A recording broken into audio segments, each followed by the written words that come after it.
मुझे नहीं याद है कि डॉक्टर साहब से मेरा संबंध कितना वर्षों पुराना है, मुझे नहीं याद है सर, आपको याद हो, शायद आपको भी नहीं याद होगा।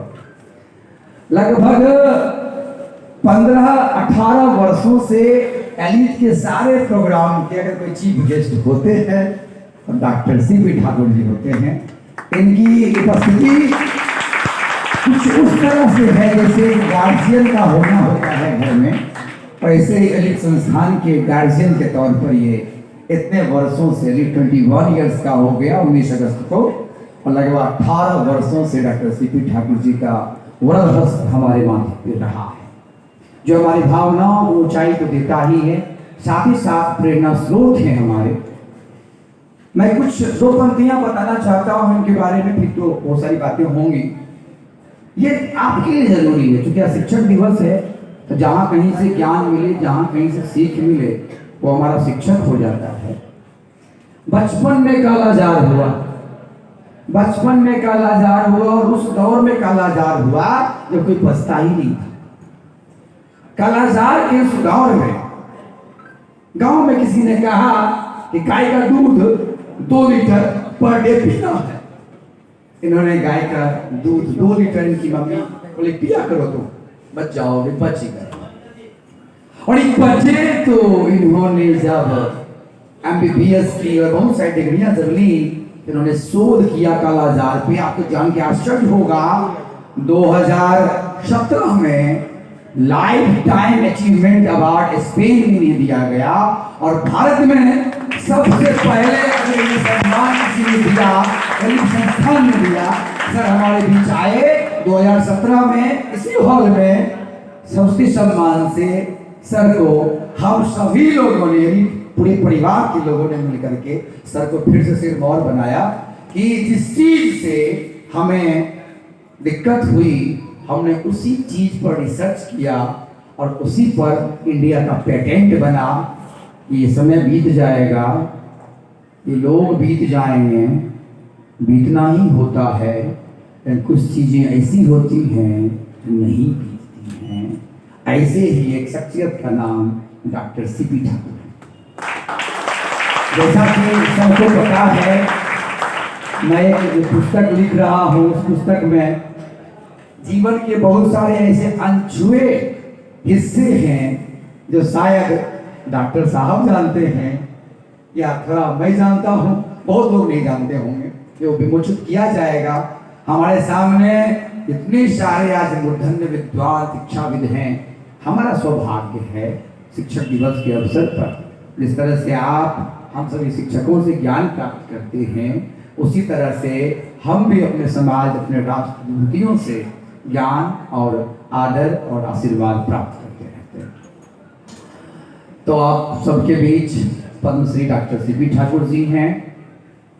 हम स्टेज पर बुलाना चाहेंगे बिहार हिंदी साहित्य सम्मेलन के अध्यक्ष, Indian institute of health and research के संस्थापक डॉक्टर अनिल सुलभ जी को, जिनको देख करके पीढ़ियां जवान हो रही हैं और वो अपने जीवन में ध्यान कीजिए, इनको देख करके बहुत सारे लोग जो ग्रामीण क्षेत्र के हैं वो अपने आप को भी डॉक्टर अनिल सुलभ बनाना चाहते हैं। हिंदी पर इतनी पकड़, उतनी ही पकड़ समाज पे, सामाजिक गतिविधियों पे, राजनीतिक पक्षों पर और सबसे ज्यादा मानवीय मूल्यों पे। आज इनके बारे में भी चर्चा होगी, इनकी भी मुखारबिंद से चर्चा होगी। हमारे बीच वरुणा और गंगा के मध्य में बसा शहर, शायद भारत का सबसे प्राचीनतम शहर। क्योंकि मैं BHU IIT का प्रोडक्ट हूँ, तो जब मैं बनारस में रहा तो बनारस मेरे अंदर घुसा है और इसी का परिचय है कि 2018 के बाद से पंडित भूषण त्यागी हम सबको अपनी ओजस्वी कविता के लिए हम सबको हमेशा रोमांचित करते रहते हैं। आज हमारे बीच प्रख्यात शिक्षाविद और राष्ट्रीय स्तर पर अपनी पहचान बना चुके पंडित भूषण त्यागी जी हैं, सम्मानित अतिथि हैं। सर स्टेज पर आइए। सर का कॉफी ऊपर रख दीजिए, सर का कॉफी ऊपर रखवा दीजिए, सर इधर आइए, अच्छी तरह से।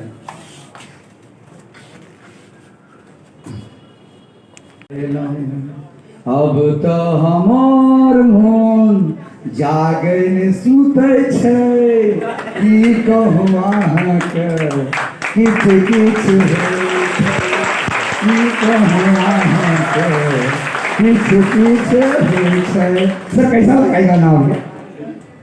बहुत बढ़िया गाना और मैथिली का ये दोनों जो कहा है तो ठीक ही बात है। और हमको मन में आया कि बिहार की एक भाषा है, हम भी उत्तरी बिहार के रहने वाले हैं, तो हमारे दोस्त हैं वहाँ एक वो कहे कि डॉक्टर ये अस्कन सूची में वो लोग कोशिश किए थे पहले, थोड़ा दिन पहले, तो कहे कि हम लोग कोशिश किए लेकिन नहीं हुआ आगे। तो हम कहे कि हम भी तो कोशिश करेंगे। देखिए, और अटल बिहारी वाजपेयी जी अब तो तरह नहीं रहे दुनिया में, हमको बहुत मानते थे, बहुत मानते थे। तो हम तैयार लेख किए, एक आदमी थे हमारे दरभंगा के साथी रहते थे और गए, हमको चलिए पहले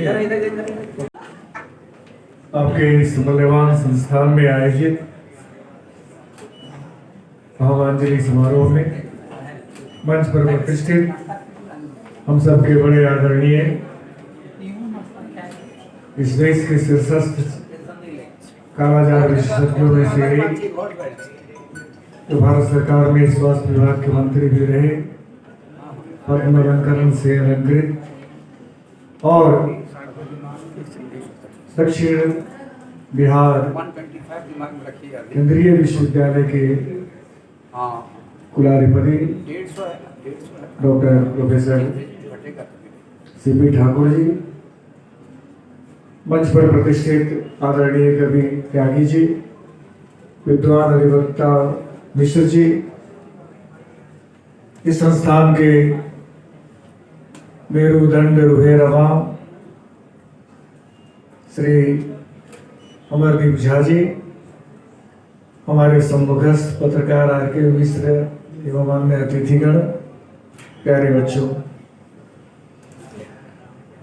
हंसने गाने गुनगुनाने तालियां बजाने में उन्होंने बहुत समय दिया है। मुझे कुछ बातें आपसे कहनी रहती है बच्चों से, इसलिए अवकाश थोड़ा कम हो गया, मुझे दूसरे आयोजन में भी जाना है, इसलिए कम समय लूंगा, लेकिन कुछ मूल्यवान बातें आपसे बांटना चाहता हूँ। पहली बात तो यह कि आज हम जिस विभूति को स्मरण कर रहे हैं और दर्शन से, क्योंकि भारत की जो विशेषता है, जो विशिष्टता है, जिसके कारण विश्व में भारत अद्वितीय माना जाता रहा, विश्व गुरु माना जाता रहा, वह विशिष्टता, इसका महिमा मंडित ज्ञान है, इसकी अलौकिक प्रज्ञा है। और उस प्रज्ञा का प्रतिनिधित्व करते थे सर्वपल्ली डॉक्टर राधा कृष्णन जी, जो एक महान शिक्षक, महान शिक्षाविद और क्रमशः उपराष्ट्रपति और राष्ट्रपति हुए देश के, लेकिन अद्भुत वक्ता थे, क्योंकि ज्ञान का विपुल भंडार उनमें था। एक दर्शन उनके हृदय में सदैव जीवंत रहता था, जीवित रहता था, और जो उनके हृदय में था वही उनके मानस में भी था और उनके आचरण में भी था। ये दोनों पक्ष हमारे लिए अत्यंत महत्वपूर्ण और सर्वाधिक मूल्यवान है, क्योंकि हमारे मानस में कुछ हो, हमारी जिह्वा पर कुछ हो और हमारे आचरण में कुछ और हो तो बात बनती नहीं है, बिगड़ जाती है। और दुर्भाग्य से राधा कृष्णन जी को श्रद्धापूर्ण श्रद्धांजलि भावांजलि देने वाला समुदाय भी आज ठीक उसी तरह से विमुख हो गया जिस तरह से गांधी और गांधी दर्शन का बराबर दुहाई देने वाला समाज गांधी के विचारों से दूर हो गया अपने आचरण में। आज भी गांधी को श्रद्धा से स्मरण करते हुए भी आज का भारतीय गांधी के विपरीत आचरण करता है। यदि गांधी आज होते, मैं ये नहीं कहता कि वो आत्मघात कर लेते, लेकिन अत्यंत दुखी होते, क्योंकि गांधी की विचारधारा पर, उनके दर्शन पर, राधा कृष्णन जी के विचारों पर, उनके दर्शन पर आज भारतवर्ष का 0.001% लोग भी काम नहीं कर रहे हैं। अगर हम श्रद्धांजलि अर्पित करना चाहते हैं, मैंने जब से आपके आचार्य जी ने मुझसे पूछा कि आप कौन सा गाना पसंद करेंगे, तो मैंने कहा था कि उस महान कवि प्रदीप का वो अमर गीत सुना दीजिए जिसको लता जी ने गाया और जिसे सुनकर नेहरू जी जार जार रो पड़े थे। तो कविता की शक्ति वह है, विचारों की शक्ति वह है, आचरण की शक्ति वह है। इसीलिए जब हम बच्चों से मुखातिब होते हैं, आपसे बात कर रहे होते हैं, मुझे अभी भी लोग युवा मान लेते हैं। आप हैं युवा, ताली मारो। और जब तक बाल झड़े नहीं थे तो मैं लगता था युवा। अलबत्ता आयु मेरी 60 वर्ष की हो गई है, लेकिन लोगों को भ्रांति होती है कि मैं 60 वर्ष का शायद नहीं। तो इसका कारण यह है कि मैं चेष्टा करता हूँ कुछ महापुरुषों के विचारों को अपने आचरण में ढालूं। और आप सबसे विनम्र प्रार्थना यह करना चाहूँगा कि आप अवश्य गुणवान बने, कौशलवान बने। आपको यहाँ कौशल के लिए प्रशिक्षित किया जा रहा है। आपको एक ऐसा मानव संसाधन के रूप में तैयार किया जा रहा है कि जीवन में आप एक बड़ी ऊंचाई प्राप्त करेंगे, एक बड़ा स्थान बनाएंगे समाज में और समाज की बड़ी सेवा करेंगे। लेकिन इन उद्देश्यों की पूर्ति नहीं हो पाएगी यदि आपने केवल और केवल कौशल की वृद्धि तो की है, लेकिन अपने चारित्रिक गुणों का विकास नहीं किया। इसलिए भारत को ही नहीं, संपूर्ण मनुष्यता को, संपूर्ण मानव जाति को, संपूर्ण विश्व को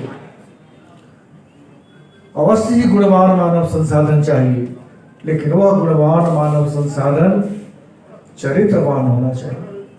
इसीलिए मैं बराबर विद्यार्थियों के पास जब जाता हूँ, शिक्षकों के पास जाता हूँ, तो उनसे आग्रह करता हूँ कि आप चरित्रवान गुणवान मानव संसाधन तैयार करें।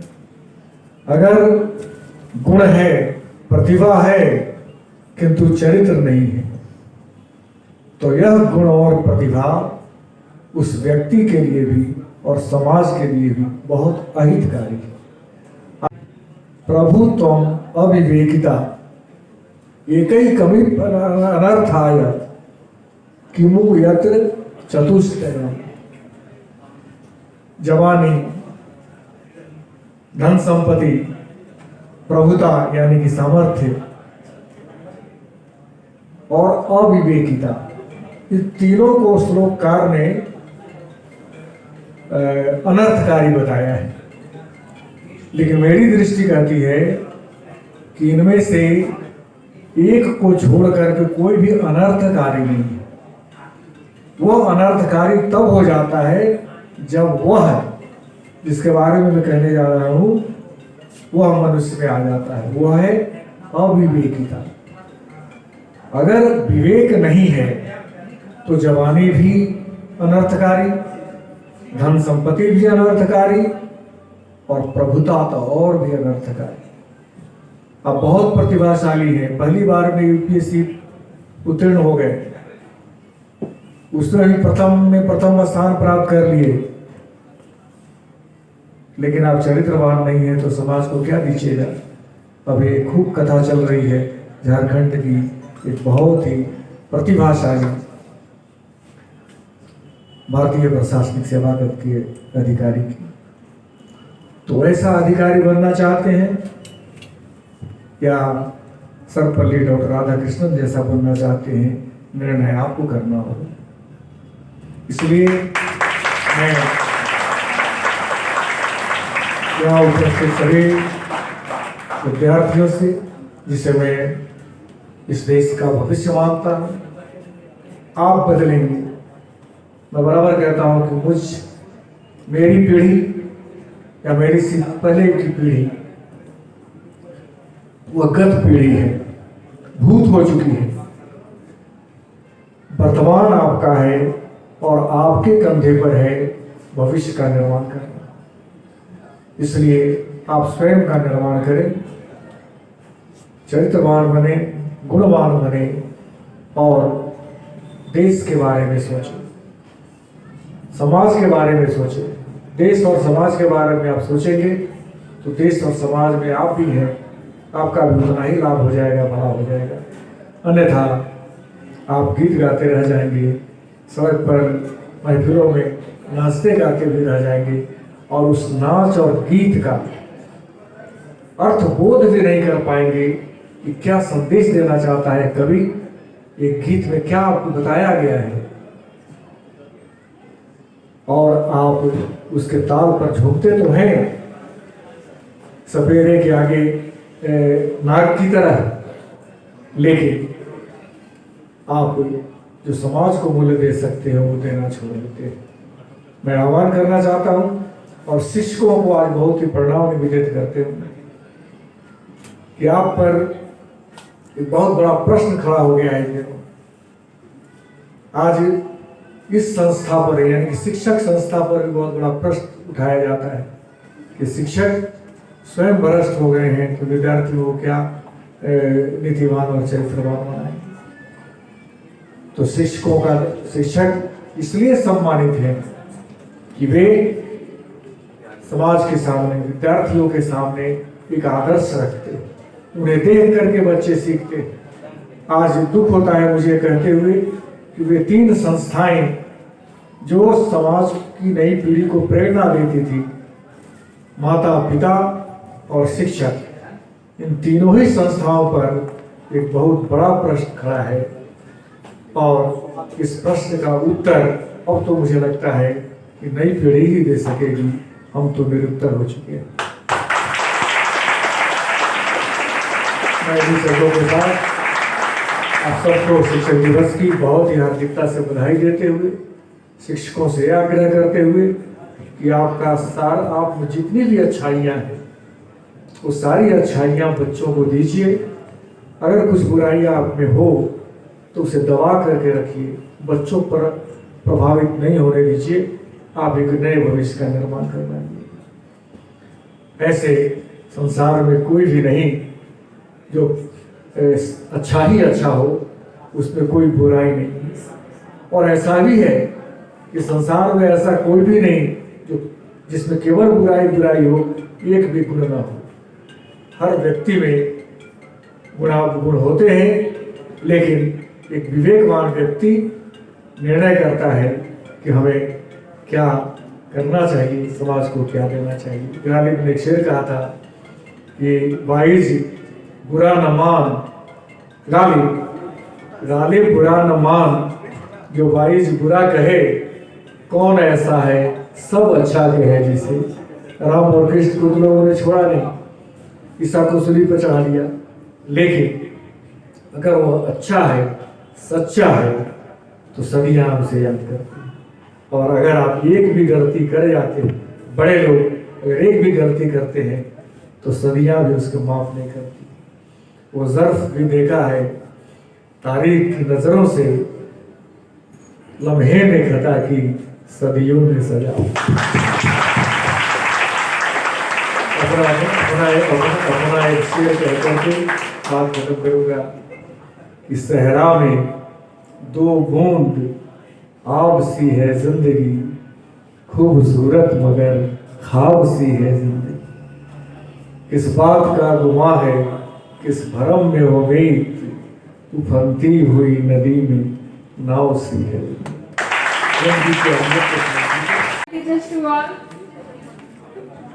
I want to sing a song, so I am very thankful to give me a performance too. तीन लोग नौखंड में गुरु से बड़ा न कोई, तीन लोग नौखंड में गुरु से बड़ा न कोई, करता करे न करी से गुरु करे सो होए।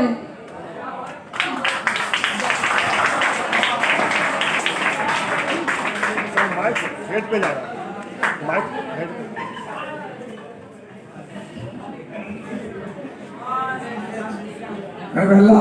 अल्लाह करेगा चट्टम चुप हो तुम। हम आपको उदास भी नहीं करना चाहते और उस चिट्ठी को सुनाए। हमारी एक पुस्तक है जिसका नाम है भगत सिंह की चिट्ठी। कई किताबें लिखी, सच की खातिर लिखा मैंने, रामदूत लिखा, भगत सिंह की चिट्ठी लिखा। उसमें से एक चिट्ठी भगत सिंह की चिट्ठी से मैं सुना रहा हूँ। आप पंक्तियां देखें। अपने देश में क्योंकि देखिए लोग क्या होता है, इतिहास से नायकों को उठाते हैं, पात्रों को लेते हैं और जो गद्य में लिखा गया है उनका इतिहास, उसका पद्यानुवाद कर देते हैं लोग। लेकिन भूषण त्यागी नहीं, इतिहास से पात्र को उठाते हैं, लेकिन आज के परिवेश में उस पर बात करते हैं कि अगर आज भगत सिंह होते तो क्या करते, क्या करते, क्या मांगते। अपने देश में एक बहुत बड़ी एक नई परंपरा चल रही है। अब दो आदमियों में झगड़ा होता है, सामने वाला कहता है चुप रहो वरना सुबह का सूरज नहीं देखोगे, हम तुम्हारी जान ले लेंगे। दो बच्चों में झगड़े होते हैं, कहता है कि कल का सूरज नहीं देखोगे। इस देश में जान लेने की एक नई परंपरा चल पड़ी है। अब इस देश पर जान देने की बात कोई नहीं करता, अब सिर्फ जान लेने की बात करता है।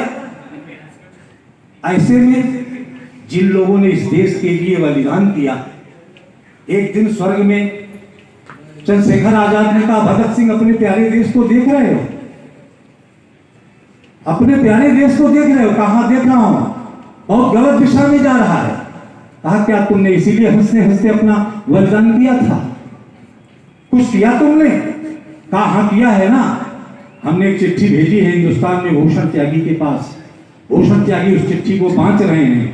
हो सकता है सुनने के बाद लोगों का मन मिजाज बदले और लोग सही रास्ते पर आ जाएं और फिर यह देश एकता को, शौर्य को, समृद्धि को पुनः प्राप्त हो। अब देखिए भगत सिंह कह रहे हैं, मैं इस जनगीत को दिल्ली में पढ़ रहा था, माननीय एक मंत्री जी बैठे थे, कहे आप सवाल उठा देते हैं जवाब नहीं देते, समाधान नहीं बताते। हमने कहा समाधान तो हम बराबर बताते हैं, आप मानते ही नहीं। पंक्तियां देखें, भगत सिंह कह रहे हैं, समस्या भी उठेगी, समाधान भी आएगा, और आपकी तालियां बजती रहनी चाहिए। थोड़ा सा ताल पर आ जाइएगा। अभी नहीं, जब सुनाएंगे सब यार, पहले एडवांस पेमेंट कर दे रहे हो, पहले सामान देखो तब पेमेंट करो। कि पत्र दे रहा है भगत सिंह आपको, मैं ऐसे ही जरूर लिखता हूँ कि पत्र दे रहा है भगत सिंह आपको, और हिंदुस्तानी प्यारे अपने भाई बाप को, भारत माता ने है तुम्हें तो पिलाया, और भारत माता ने ही आंचल में है सुलाया, तो भाइयों ने भाई का दुलार दिया है, और बहनों ने राखियों में प्यार दिया है। तो ऐसी गलती कौन अपने माता से हुई, और ऐसी गलती कौन तुझे भ्राता से हुई, कि भाइयों का गला काटने लगे, और माता का पवित्र अंग काटने लगे, और माता का पवित्र अंग काटने लगे। तो मांगना था मांग लेते हम चाहिए, अरे मांगना था मांग लेते हम चाहिए, अरे मांगना था मांग लेते हम चाहिए। अरे कैसे कह रहे हो हमें जान चाहिए, अरे कैसे कह रहे हो हमें जान चाहिए, अरे कैसे कह रहे हो हमें जान चाहिए।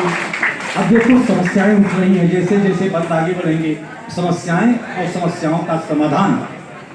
कि सुन रहा हूँ जातियों में बट रहे हैं लोग, अरे सुन रहा हूँ जातियों में बट रहे हैं लोग, और धर्मों संप्रदाय का जग रहा है रोग, और नारे प्रांत बाजू के बुलंदो हो रहे हैं, अरे नारे प्रांत बाजू के बुलंदो हो रहे हैं, और तोड़ने के सारे छल छंद हो रहे हैं, अरे तोड़ने के सारे छल छंद हो रहे हैं। तो यूपी और बिहारी राजस्थानी मत कहो, अरे यूपी और बिहारी राजस्थानी मत कहो, अरे वक्त कह रहा है हिंदुस्तानी मत कहो, अरे वक्त कह रहा है हिंदुस्तानी मत कहो। तो ठाकरे से बोलो तत्वास न करे, अरे ठाकरे से बोलो तत्वास न करे, और शिवाजी की तरह हिंदुस्तान पे मरे, अरे पूरा हिंदुस्तान उसका जीत जाएगा, अरे पूरा हिंदुस्तान उसका जीत जाएगा, और भारत माँ की याद का तारा हो जाएगा, अरे भारत माँ की याद का तारा हो जाएगा।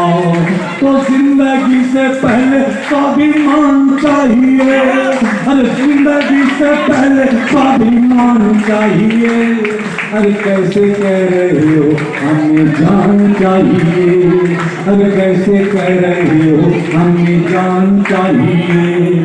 तो हिंदू सिख मुसलमान मत कहो, यह भी समस्या है कि हिंदू सिख और मुसलमान मत कहो, और सुख दुख कहना है इंसान की कहो, अरे सुख दुख कहना है इंसान की कहो। तो जात में बटे तो भाई टूट जाओगे, और धर्म में उठे तो कभी टूट जाओगे, अरे प्यारा हिंदुस्तान पीछे छूट जाएगा, और फिर कोई विदेशी आके लूट जाएगा, अरे फिर कोई विदेशी आके लूट जाएगा। तो इसी बात को लेकर मैं आगे बढ़ गया, और चढ़ती जवानी से मैं सोची चढ़ गया, तो चढ़ती जवानी की कसम मैं दे रहा, अरे अपनी कुर्बानी की कसम मैं दे रहा, अरे अपनी कुर्बानी की कसम मैं दे रहा। तो फिर से इस तिरंगे को सम्मान चाहिए, अरे फिर से इस तिरंगे को सम्मान चाहिए, अरे कैसे कह रहे हो हमें जान चाहिए, अरे कैसे कह रहे हो हमें जान चाहिए। तो सुन रहा आतंकी तेरा डाल रहे हैं, अरे सुन रहा आतंकी तेरा डाल रहे हैं, और भारत माँ की आबरू उछाल रहे हैं, अरे भारत माँ की आबरू उछाल रहे हैं। तो नौजवानों देश के लिए आगे बढ़ो, और दुश्मनों की छातियों पर कर चढ़ो, अरे भारत माँ के दूध को लगाना नहीं है, अरे भले शीश कट जाए झुकाना नहीं है। अरे यहाँ भयंकर तालियां बजती हैं।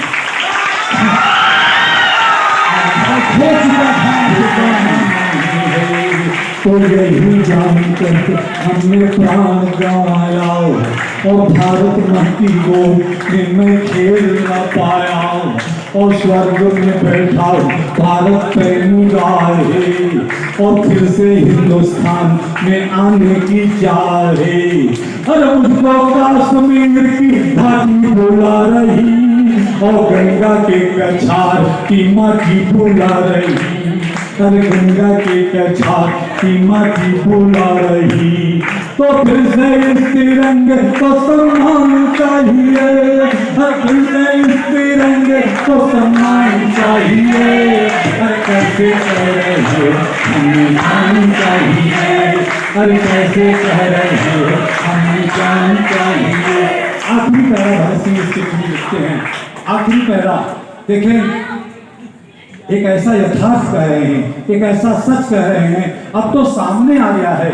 मैं 30 साल से इस कविता को पढ़ रहा हूँ, लोगों को ज्ञान नहीं था, लेकिन अब यह समस्या सामने आ गई, यथार्थ सामने आ गया। आप भी मजा लीजिए और सुन करके एंजॉय कीजिए कि अंत में जो कह रहा तो ध्यान से सुनो, अरे अंत में जो कह रहा तो ध्यान से सुनो, और एक बात मेरी ध्यान से सुनो, अरे एक बात मेरी ध्यान से सुनो। अरे आमोरी का किसी का भी यार नहीं है, और उसको किसी मुल्क से भी प्यार नहीं है, और पाकिस्तान तो खुद है बारूद पे खड़ा, और उसके तो पर ही प्रश्न है जाओ। अरे असली तेरा शत्रु उसका नाम चीन है, और जिसको अपनी ताकत पर ज्यादा यकीन है, तो भाई मेरे चीन का सूर तोड़ दे, और उसकी भारी ताकत का सूर तोड़ दे। अरे वरना मुझको स्वर्ग छोड़ आना पड़ेगा, और दुश्मन की औकात को बताना पड़ेगा, अरे दुश्मन की औकात को बताना पड़ेगा। तो याचना यही जान चाहिए, अरे याचना यही जान चाहिए, अरे याचना यही है, यही जान चाहिए। अरे सोने सा चमकता हिंदुस्तान चाहिए, अरे सोने सा चमकता हिंदुस्तान चाहिए। जय हिंद, जय भारत। सांस्कृतिक शैक्षणिक कार्यक्रम का आयोजन किया है। इस कार्यक्रम में बच्चे स्पीचेस, डिबेट्स, पोएम्स, सॉन्ग्स का तो लाभ उठा ही रहे हैं, साथ ही साथ इस कार्यक्रम के जो गेस्ट रहे doctor CP Thakur ji, doctor Anil सुलभ जी, पंडित भूषण त्यागी जी, ईश्वर मिश्रा जी, इन सब के भी वक्तव्यों को, उनके विचारों को सुनकर लाभ उठा रहे। शिक्षक दिवस के अवसर पर एलिट संस्थान पटना एक विशेष उद्घोषणा करता है कि 5 सितंबर से लेकर के 12 सितंबर तक वो सारे बच्चे जिन लोगों ने अगर अपने परसेंटेज कम भी पाए हैं, जिनका परसेंटेज 75% से कम भी है, वह भी एक ज्ञानोदय योजना के अंतर्गत स्कॉलरशिप का लाभ उठा सकते हैं। इससे उन बच्चों को भी लाभ मिलेगा जो बच्चों का परसेंटेज कम रहा है अभी तक। इसके अलावा updated study materials, library, test series, तमाम सुविधाएं बच्चों को मुफ्त मुहैया करवाई जा रही है। आज के प्रोग्राम में बच्चे उत्साहित हैं, उनका उत्साह वर्धन हुआ है। कोरोना के बाद लगभग 2 वर्षों तक कोई भी इस तरह का सांस्कृतिक और शैक्षणिक कोई कार्यक्रम नहीं हो पाया था। इस बार ये कार्यक्रम हो रहा है, बच्चों के अंदर बड़ा उत्साह है, हर उत्साह वर्धन हो रहा है। हम कहना चाहेंगे डॉक्टर सर्वपल्ली राधाकृष्णन को सच्ची श्रद्धांजलि तो तब हम दे पाएंगे जब उनके सिखलाए हुए रास्तों को हम आत्मसात कर पाएंगे। शिक्षा का मात्र उद्देश्य नौकरी प्राप्त कर लेना ही नहीं होता। शिक्षा का अंतिम उद्देश्य मानसिक और भौतिक रूप से मजबूत हो जाना ही नहीं होता। शिक्षा का अंतिम उद्देश्य क्षेत्र निर्माण, समाज और राष्ट्र निर्माण में अपनी अंतिम आहुति भी होती है। इन्हीं सब शब्दों के साथ अमरदीप झा गौतम, एलिट संस्थान, पटना।